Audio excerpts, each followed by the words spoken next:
నుంచి వచ్చే ఈ వరదను ఈ వరద ముప్పును ఈ ముప్పు నుంచి ప్రజల్ని కాపాడడానికి 1908లో దాదాపుగా 115 సంవత్సరాల క్రితం ఈ నగరం యొక్క ప్రమాదాన్ని నివారించాలి అని చెప్పి ఆనాడు నిజాం పాలకులు నిర్ణయం తీసుకున్నారు. వారు ప్రపంచంలోనే పేరెన్నికగన్న గొప్ప ఇంజనీర్.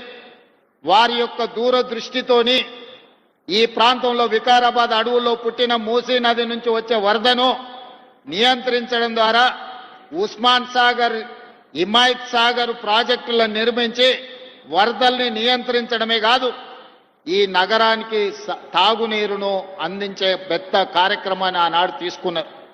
1922లో ఈ ప్రాజెక్టులను పూర్తి చేస్తే 100 సంవత్సరాల పైగా ఈ నగరానికి వస్తున్న వివిధ జిల్లాల ప్రజల్ని, వివిధ రాష్ట్రాల ప్రజలను, వివిధ దేశాల నుంచి వచ్చే ప్రజలకు ఈరోజు తాగునీరు అందుతున్నది అనంటే ఆనాడు నిజాం సర్కారు దూరదృష్టితో ఆలోచన చేసి ఉస్మాన్ సాగర్, హిమాయత్ సాగర్ ప్రాజెక్టులను కట్టడం ద్వారా ఈరోజు మనకు తాగునీటి సమస్య తీరింది.